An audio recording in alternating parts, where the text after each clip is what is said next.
Black Widow finds love again after 5 years at her best friend's wedding. 5 years ago, Nia Brooks buried her husband under a gray Manhattan sky. The rain had been unforgiving that day, cold, relentless, matching the emptiness that carved itself into her chest. She remembered the weight of the umbrella in her trembling hand, the way condolences sounded like distant echoes, the final thud of soil against wood. That sound had never left her. Since then, Nia had mastered survival. She moved through life like a beautifully sculpted statue, polished, admired, untouchable. Originally from Brooklyn, New York, she had built her fashion label from scratch after the loss. Long nights sketching at her small apartment kitchen table. Coffee-stained designs.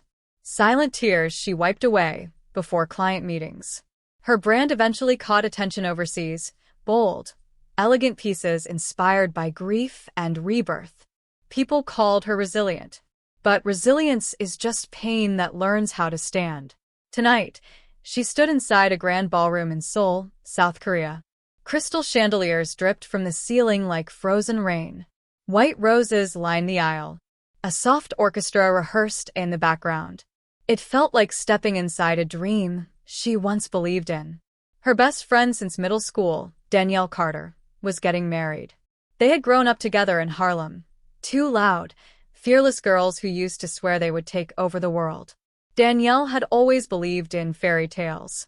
Nia had believed in hard work and love, until she didn't. "Nia, are you breathing?" Danielle teased from across the bridal suite earlier that afternoon. "Because you look like you're about to faint." Nia had laughed softly, carefully. "I'm fine. This is your day." Now, standing near the back of the reception hall, she wore black. Not because she was mourning, but because black made her feel safe. The satin dress hugged her tall frame perfectly. Elegant, minimal, powerful. Her natural curls cascaded over one shoulder. Gold earrings brushed her skin each time she moved. She looked like strength. But her fingers still instinctively reached for the faint tan line where her wedding ring once rested. 5 years. 5 years of declining dates. 5 years of changing the subject when people asked if she'd move on. 5 years of sleeping alone in a bed that once held warmth. She wasn't bitter, just closed. Love had cost her once. She couldn't afford it again. Laughter erupted near the dance floor as Danielle and her new husband shared their first dance. The crowd cheered. Phones flashed. Champagne glasses clinked. Nia smiled, genuinely happy for her friend. But the music stirred something dangerous inside her. Memory. She slipped quietly toward the balcony doors for air. That's when she felt it. A gaze. Heavy. Focused. Unwavering.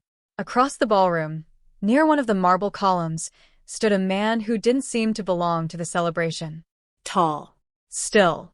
Immaculately dressed in a tailored black suit. While others laughed loudly and toasted, he observed. His expression wasn't bored. It was guarded. Their eyes met for a fraction of a second. Something unfamiliar flickered in her chest. Not attraction exactly. Recognition. Like two people who understood silence. She quickly looked away. Men like that didn't notice women like her. Or maybe they did, for the wrong reasons. Either way, she wasn't interested. She stepped out onto the balcony, inhaling the cool Seoul night air. The city skyline shimmered beneath her, alive and endless. She pressed her palms against the railing.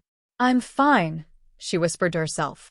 A ritual she'd developed when emotions rose unexpectedly. Inside, applause thundered again. She didn't know that the man in black had followed her movement. Didn't know that for the first time in years, he had stopped scanning a room and started searching for one person. Didn't know that tonight at her best friend's wedding the universe was preparing to test the promise she made over a grave. She had sworn never to open her heart again. And somewhere behind those balcony doors, a man who had sworn never to love at all was about to change everything. His name was Lee Seung-Jae. In South Korea's financial world, that name carried weight. Power. Control. Heir and now CEO of Seoul Holdings, a global conglomerate dominating tech, luxury real estate, and high-fashion investments. Business magazines called him the ice executive. Investors called him a genius. Employees called him terrifying. He preferred it that way. Emotions complicated decisions. Attachments created weakness. And weakness, he had learned early in life, was expensive. Seung-Jae didn't believe in love. Not after watching his parents live in a marriage built on contracts instead of connection. His father's affairs had been public scandals. His mother's silence had been suffocating. Their home was immaculate, expensive art, polished floors, chandeliers imported from Italy. But it had never felt warm. At 12 years old, Seung-Jae had learned something crucial. Love was a performance. Power was real. He chose power. By 32, he had transformed Seoul Holdings into a global empire. His decisions were calculated. His tone always measured. He did not laugh loudly.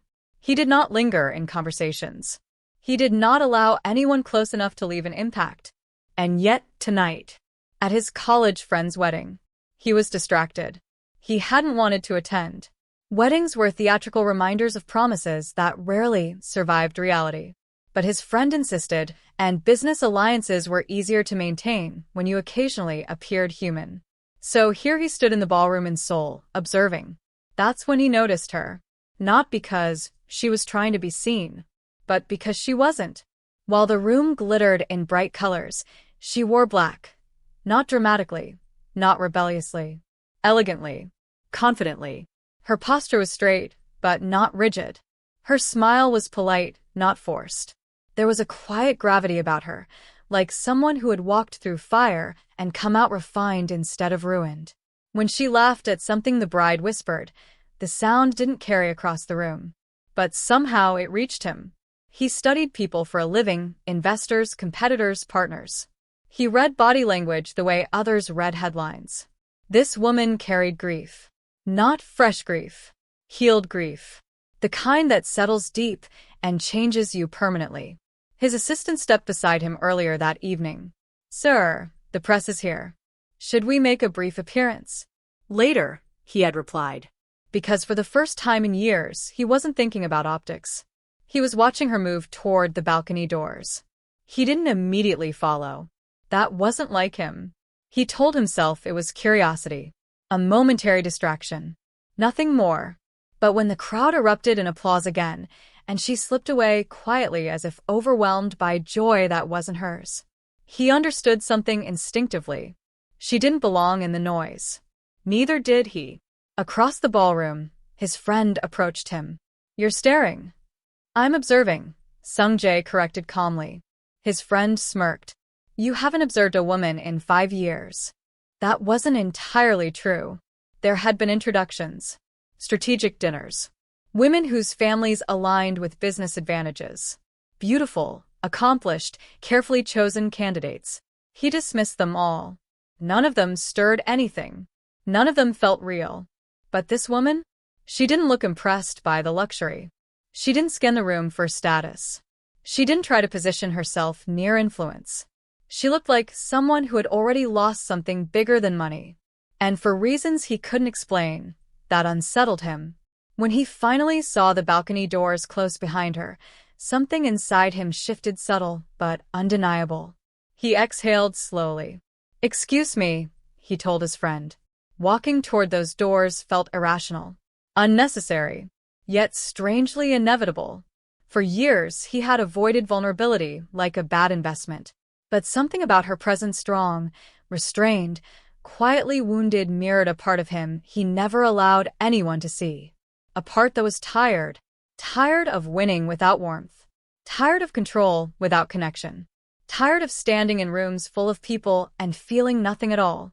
He stepped through the balcony doors. The cool night air hit his face. She stood at the railing, looking at the city's skyline as though it could answer questions she wasn't ready to ask aloud. For a brief second, he considered turning back, maintaining distance, remaining the man the world expected him to be. But then she shifted slightly, and moonlight caught the curve of her face. And he realized something dangerous. For the first time in years, he wanted to know someone.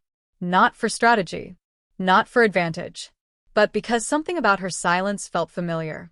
And if there was one thing Lee Seung-Jae had never done, it was walk away from something that intrigued him. Tonight, however, it wasn't a business opportunity waiting on that balcony. It was a woman who had survived love. And he had no idea that meeting her would be the first decision in years he couldn't control. The balcony doors slid shut behind him with a soft click. For a moment, neither of them spoke. The city of Seoul stretched endlessly beneath the night sky, skyscrapers glowing like constellations brought down to earth. A soft breeze lifted the loose curls resting against Nia Brooks' shoulder. She didn't turn around immediately, but she felt him. Presence like that wasn't subtle. "Am I interrupting something?" His voice came, calm, smooth, controlled. She glanced over her shoulder. Up close, he was even more striking. Sharp jawline, dark eyes that didn't wander. A face built for magazine covers, but carrying something far heavier than vanity. "You're not," she replied. "I just needed air." "So did I." He stepped forward, stopping at a respectful distance beside her. Not too close. Not invasive. Just there. For a few seconds, they simply stood side by side, overlooking the Han River glittering in the distance. No small talk. No forced introductions. Just silence that didn't feel awkward. That alone unsettled Nia. Most men filled silence with ego. Or compliments. Or questions designed to impress. He didn't. "You're not enjoying the party?" he asked finally. "I am," she said gently.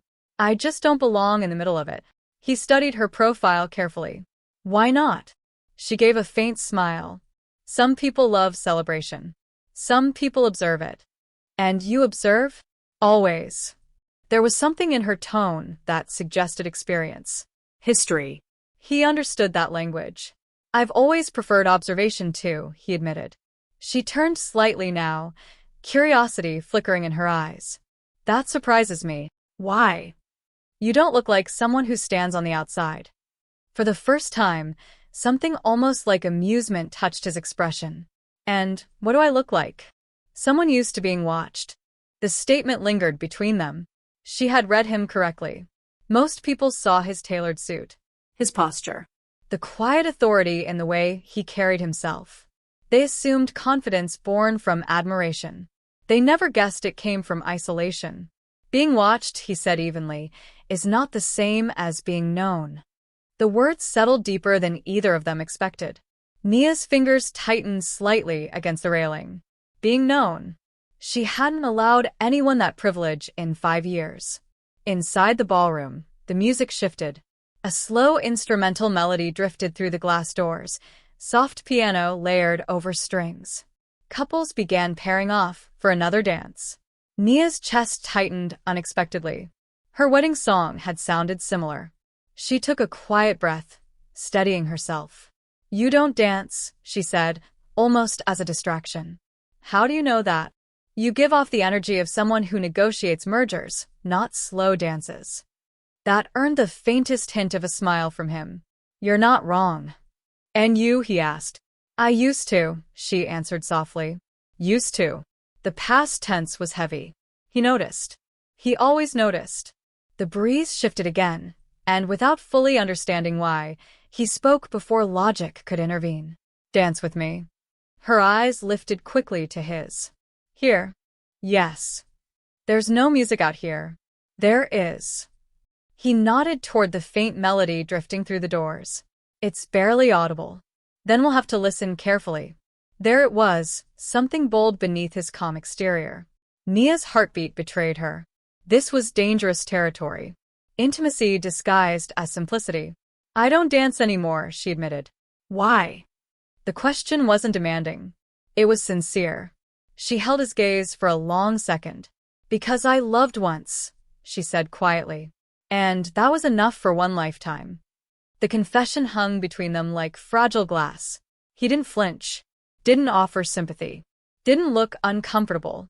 Instead, his voice softened, just slightly. "Loving once doesn't disqualify you from living twice."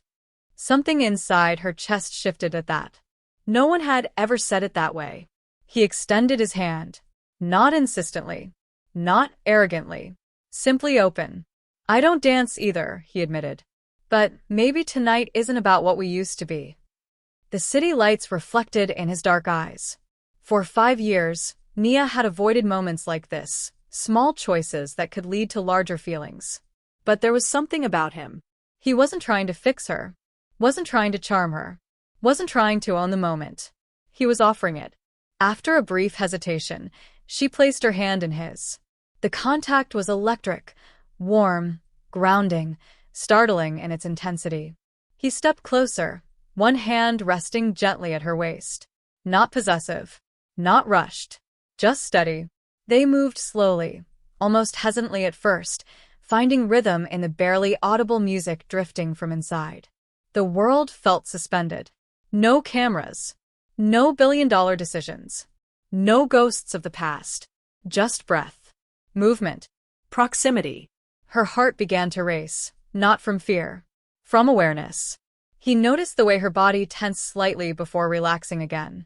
The way she avoided direct eye contact for more than a few seconds at a time. He wasn't the only guarded one.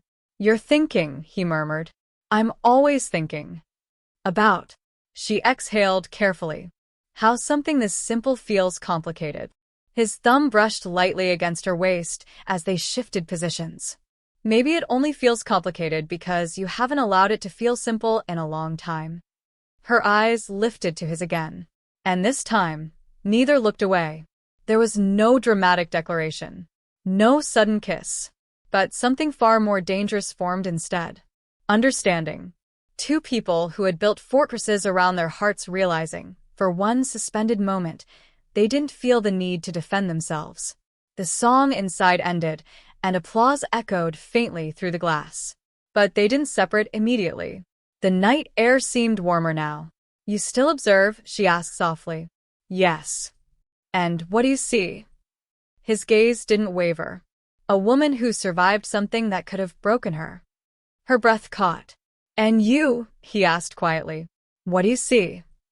She studied him carefully, past the suit, past the composure. "I see someone who's tired of being untouchable." The truth of it landed harder than he expected. For years, no one had looked at him and seen anything beyond success. But she had. Without knowing his name, without knowing his status. Just him. Inside the ballroom, Danielle's laughter rang out brightly. Reality was calling. Slowly, Nia stepped back, releasing his hand. The absence of contact felt immediate. "I should go back," she said. "Yes." But neither moved toward the door right away. Something had shifted tonight. Not dramatically, not visibly, but permanently. And as they re-entered the glowing ballroom together, unaware of the headlines waiting to erupt by morning, neither of them realized that what began as a simple dance had just become the most dangerous beginning of their lives. By morning, the magic was gone, and the world had replaced it with headlines. Nia woke to the soft vibration of her phone against the hotel nightstand. Sunlight spilled gently through the curtains of her luxury suite in Seoul, warm and harmless. For a moment, she allowed herself to relive the balcony, the dance, the quiet, the way his voice had softened when he said she deserved to live twice. Then her phone buzzed again, and again, and again. She reached for it, confused. 23 missed calls. 47 notifications. 3 messages from Danielle. Her stomach tightened. She opened social media and froze. There she was. On every entertainment page. Every Korean business blog. Even international outlets. A high-resolution photo of her and him dancing on the balcony, city lights behind them, his hand at her waist. The headline read, "Ice-cold CEO Lee Seung-Jae seen intimately dancing with mystery woman at private wedding." Another. Who is the woman who melted Korea's most untouchable billionaire? Her pulse spiked. Billionaire? CEO? She tapped another article. And there it was. His full name, his title, his net worth, his company valuation. He wasn't just a successful man. He was one of the most powerful CEOs in Asia. CEO of Seoul Holdings. Global tech investor. Luxury conglomerate owner. Frequently featured on international business covers. And she had danced with him barefoot on a balcony, like he was just another guest. Heat flushed through her body, not excitement. Humiliation. She replayed the night in her mind. The silence. The honesty. The softness. Had it all been calculated? Had she been naive? She hated that feeling more than anything, being exposed without consent. A knock sounded at her door. Sharp. Measured. Her breath stalled. She knew. When she opened it, Lee Seung-Jae stood there. Not in a tuxedo this time, but in a crisp charcoal suit, expression calm, but eyes alert. He had already seen the headlines. "I was going to call," he said. "You should have told me," she replied immediately. There was no warmth in her tone. Only controlled anger. "Told you what?" he asked carefully. "That you're a billionaire CEO with paparazzi following your shadows." His jaw tightened slightly. There were no press inside the ballroom. "But there were cameras somewhere, weren't there?" she shot back. "And now my face is everywhere." He exhaled slowly, a man used to managing crises. "But this wasn't a boardroom. I didn't expect this to escalate." "That's easy for you to say," she said, voice steady but eyes burning. "You live in that world." He studied her carefully. "This is not what I wanted." "And what did you want?" she challenged. Silence filled the space between them. Because for once, Lee Seung-Jae did not have a strategic answer. He had wanted one night of honesty. One moment untouched by business. One interaction that wasn't built on status. But now that world had swallowed her too. "I wanted last night," he said quietly. Her expression faltered for a fraction of a second. Then she shook her head. "You don't get to want simplicity when your life is complicated by billions." She stepped back, creating distance. "I don't want to be someone's mystery headline." "You're not," he said firmly. "That's exactly what I am right now." He wasn't used to losing control of a narrative. He controlled markets, media cycles, corporate takeovers. But he couldn't control this. And he couldn't control the way it affected her. "Tell me what you need," he said finally. She laughed softly, not amused. "That's the problem. I don't need anything." He saw it then. This wasn't about fame or money. This was about agency. For 5 years, she had rebuilt herself carefully, intentionally. Every step forward had been earned. Now she felt pulled into someone else's gravity, without warning. "You think I used you," he said. She didn't answer, which was worse than accusing him. "No," he corrected softly. "You think I live in a world where people are used." She met his eyes. "Don't you?" The question landed hard. Boardroom politics. Strategic marriages. Public alliances. Yes, he did. But not last night. Last night had been the first moment in years that felt unscripted. And now it was contaminated. He stepped closer, not aggressively but sincerely. "I didn't tell you who I was because for the first time, I didn't want it to matter." Her expression shifted. "That doesn't make it disappear." "I know."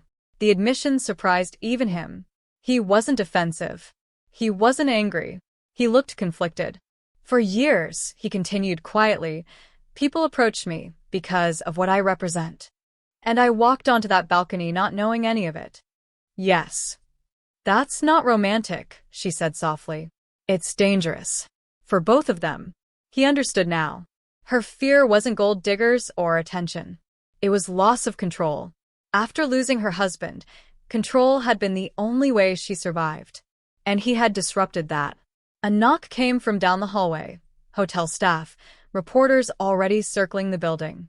Reality pressed in. She stepped back again. "I leave for New York tomorrow," she said. His chest tightened at the finality in her tone. "And after that?" She hesitated. "I don't live in headlines." Neither did he, not truly. But he couldn't deny that they followed him. For a brief moment, vulnerability cracked through his composed exterior. "I haven't felt anything in years," he admitted. Her eyes flickered, remembering the balcony. "But I won't chase you into something you don't want." That honesty disarmed her more than arrogance ever could. "I don't know what I want," she whispered. That was the truth. For 5 years, she had known exactly what she wanted: safety, distance, independence. But last night had complicated that clarity. He nodded slowly. For now, he said, I'll handle the press. That doesn't solve everything. No, he agreed. But it's a start. He turned to leave, then paused. If you decide that last night wasn't a mistake, he said quietly without facing her, you know how to find me. The door closed behind him. Silence returned. But it felt different now. He wasn't just the man from the balcony anymore. He was power, influence, Risk. and yet, underneath all of that, he had still been the man who listened carefully to faint music and asked her to dance. Nia stared at her reflection in the mirror. Strong. Independent. Careful. But her heart was no longer entirely still. And for the first time in 5 years, the possibility of loving again terrified her more than grief ever had. New York felt louder than usual.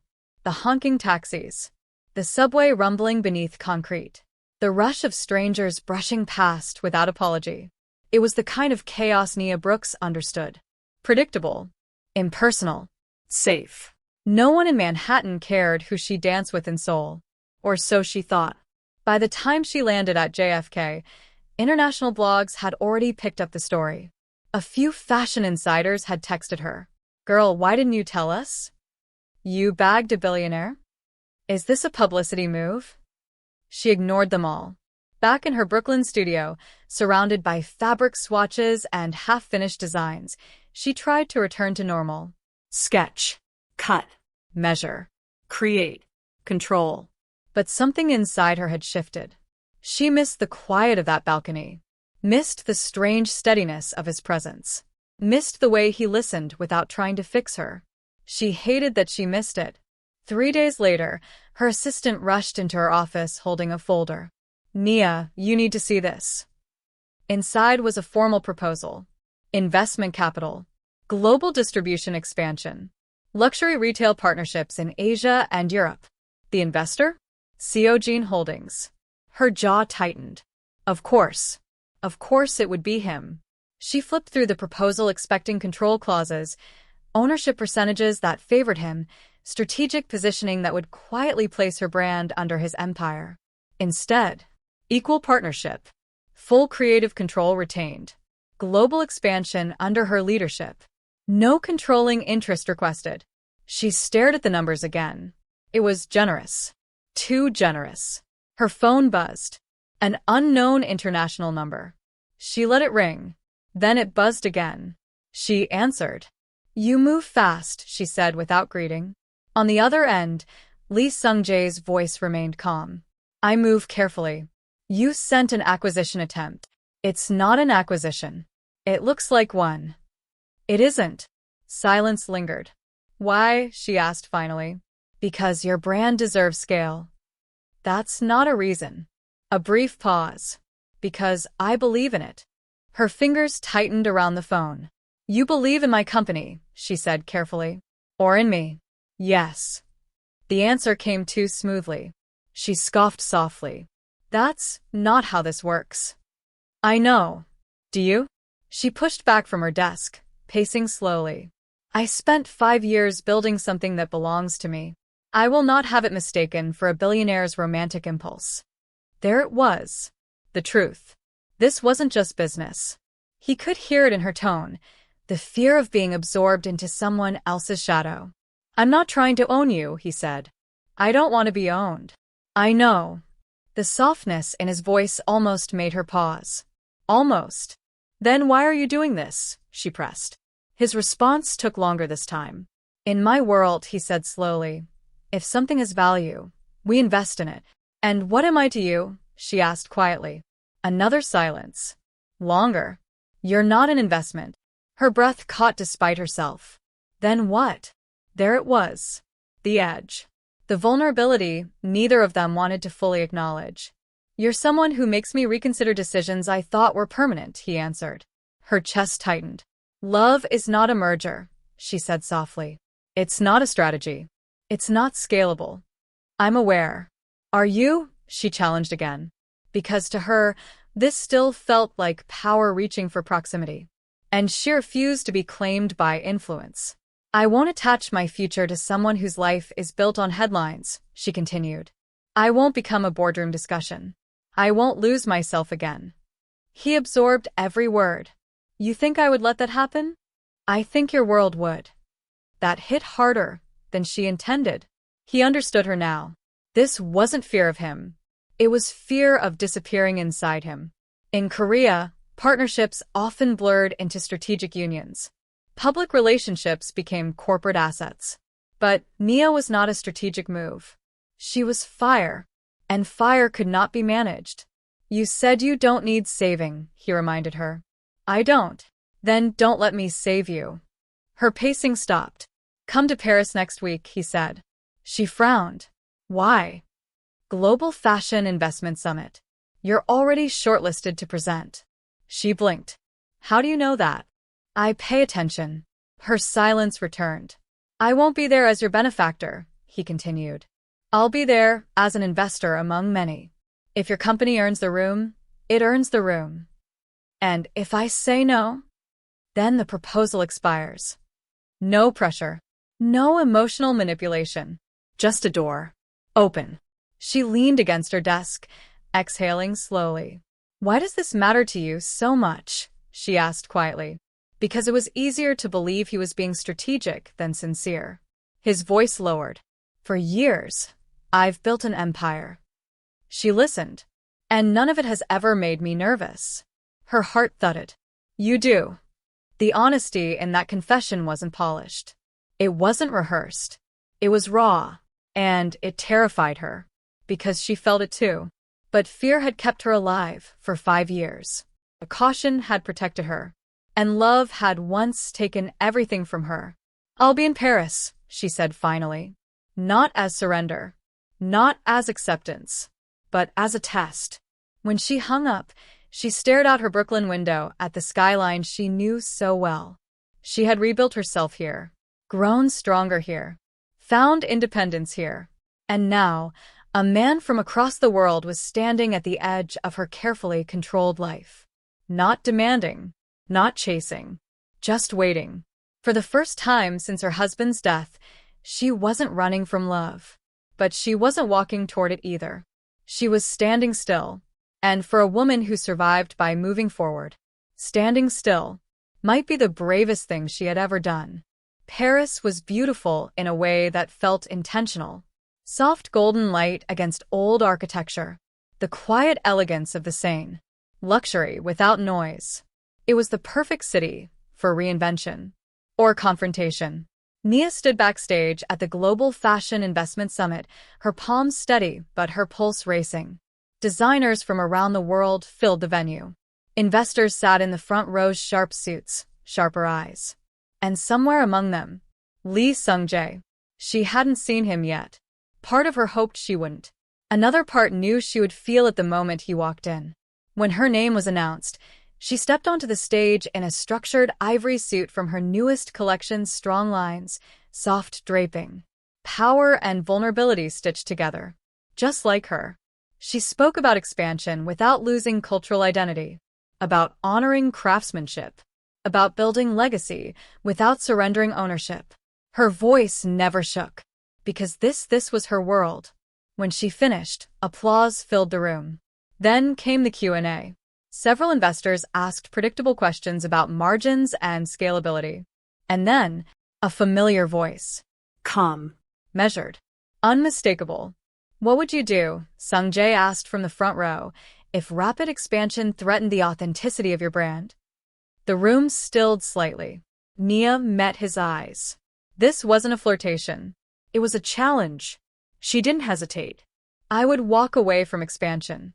A murmur rippled through the audience. That would cost you billions, another investor added. She nodded. Yes. Why? Her answer was simple. Because I already lost something once that money couldn't replace. I won't lose myself for profit. Silence. Then applause, louder this time. Not polite. Respectful. Seung-Jae didn't smile. But something shifted behind his gaze. Later that evening, the summit hosted a private reception at a historic Parisian estate. Crystal glasses. Low jazz. Strategic conversations in every corner. Nia stepped onto a balcony to escape the pressure. Ironic, she realized. Another balcony. Another night. Footsteps approached. She didn't turn this time. You don't avoid balconies, he observed quietly. They seem to find me. He stood beside her, closer than before, but not touching. You were impressive today. I didn't do it for you. I know. The wind carried a hint of her perfume toward him. And yet you challenged me, he added. I challenged the idea that I'd sell myself for growth. His gaze sharpened slightly. You think that's what I expect from you? I think you're used to people compromising. He absorbed that without reacting. My world functions on compromise. I don't. He looked at her then, fully. That's what makes you dangerous. She almost smiled. To you? To me? There was no arrogance in the admission. Just truth. The music from inside shifted into something slower. Neither of them moved. I read about your husband, he said carefully. The words landed softly but heavily. You investigated me. I research everything that matters. She crossed her arms, defensive instinct rising. What did you find? That he died in a car accident. Yes. That you were in the passenger seat. Her breath tightened. Yes. That you held him until the ambulance arrived. She looked away, eyes shimmering under the Paris lights. Yes. He stepped closer, slowly, giving her time to pull back. She didn't. I understand now, he said quietly. No, you don't. You're not afraid of loving again. She swallowed. You're afraid of surviving it again. The accuracy of that statement hit like a fracture in glass. Her composure cracked. For 5 years, she whispered, I replayed that night in my head. Every second. Every choice. I promised him, while I was covered in his blood, that he would be my only love. Her voice trembled now. And you think that promise binds you? I think it's the only thing that makes the pain honorable. He didn't interrupt, didn't minimize, didn't rush to fix. Instead, he did something far more powerful. He took her hand. Not forcefully. Gently. Warmth against cold fingers. My mother, he began quietly, stayed in a loveless marriage because she thought sacrifice was loyalty. Nia's eyes lifted to his. She believed enduring unhappiness was honorable. He swallowed once, emotion threading into his usually controlled tone. I watched her disappear. The admission was rare, personal, unshielded. I swore I would never love anyone, he continued, because I thought love was what destroyed her. The city noise faded. It was just them now. 2 people shaped by loss. 2 vows made in pain. You promised never to love again, he said softly. I promised never to love at all. Her tears slipped silently down her face. Loving you, he continued, voice steady despite everything, doesn't feel like weakness. Her breath caught.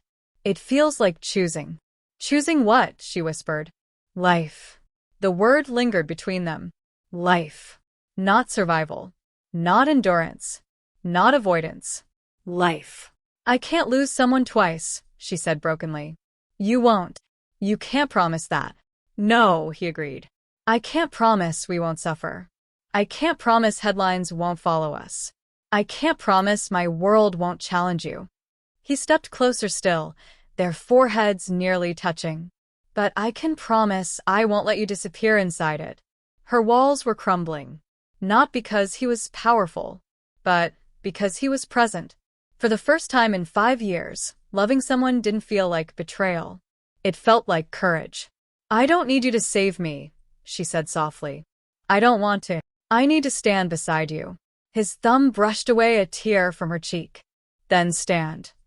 The music inside reached a crescendo. And this time, she didn't pull away. She stepped into him, resting her forehead against his chest. Not surrendering.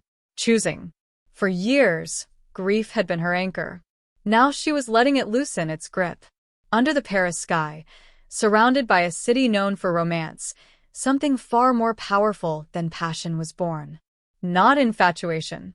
Not impulse. But mutual vulnerability. And when he wrapped his arms around her, it wasn't possession. It was partnership. 1 year later, spring in Seoul felt different. Warmer. Softer. Intentional.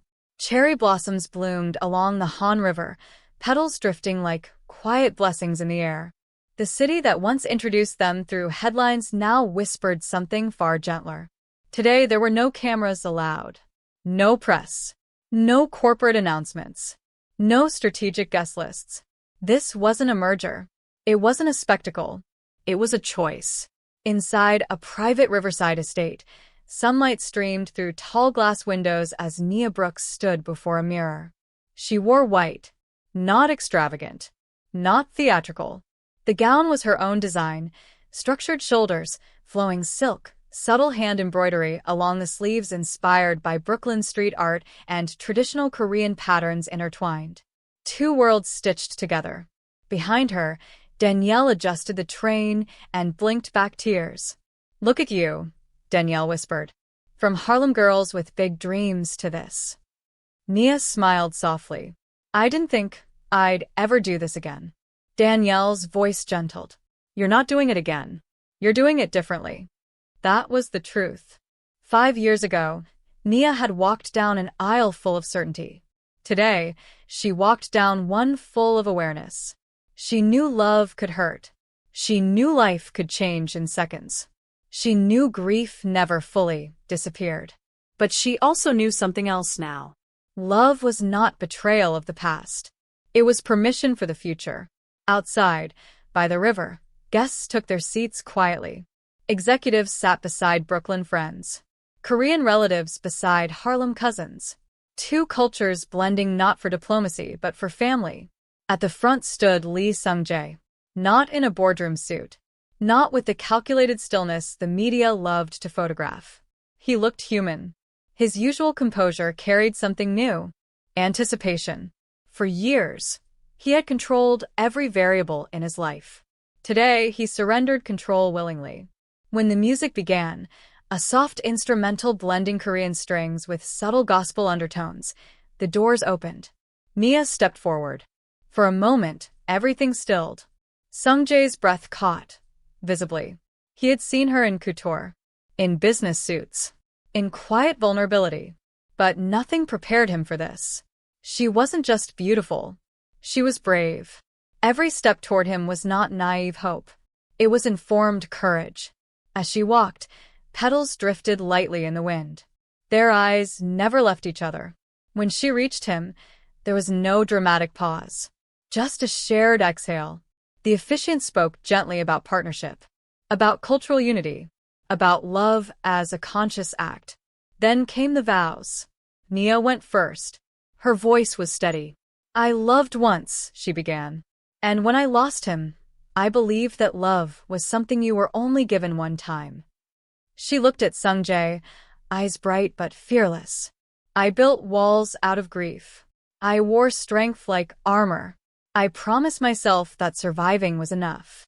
A quiet pause. "But you taught me something I didn't know I needed to learn." She took his hands fully in hers. "You showed me that loving again doesn't erase what was. It honors the fact that my heart is still capable." Several guests wiped away tears. "I don't stand here because I need you," she continued. "I stand here because I choose you."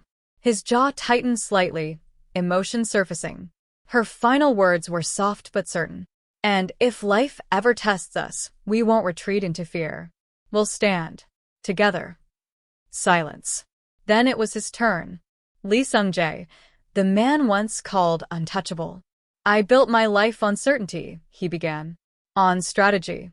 On control." A faint ripple of knowing laughter moved through the guests. "I believed love was instability. A risk with no guaranteed return." His gaze softened as he looked at her. "And then I met a woman who had every reason to close her heart and chose not to." He inhaled deeply. "You are not an investment. You are not an acquisition. You are not an extension of my name." His thumb brushed over her knuckles gently. "You are my equal. My courage. My reminder that power means nothing without purpose." His voice lowered, almost private. "I promise to never let the world reduce you to a headline. Emotion thickened the air. And I promise that loving you will never be about possession. A faint smile touched his lips. It will always be about choice. When they exchanged rings, there were no fireworks, no dramatic music swell, just two steady hands. And two promises made freely. When the officiant announced them husband and wife, applause erupted, warm, genuine, unfiltered. He leaned in and kissed her, not as a billionaire claiming victory, but as a man grateful for grace. Later that evening, as the sun set over the Han River, they slipped away from the reception to stand alone for a moment. Another balcony, another skyline, full circle. "You're not afraid?" he asked quietly. "Of what?" "Loving me." She considered it honestly. "I am," she admitted. He nodded slowly. "But I'm more afraid of not living." The answer settled into him like peace. For 5 years, she had survived. For years, he had controlled. Now, together, they were choosing something neither of them had believed in fully before. Not fantasy, not perfection, but partnership. The city lights shimmered below. And this time, there were no headlines waiting to interrupt them. Just two people who had once sworn love off forever. Choosing it anyway. And in that choice, they found something far greater than safety. They found home.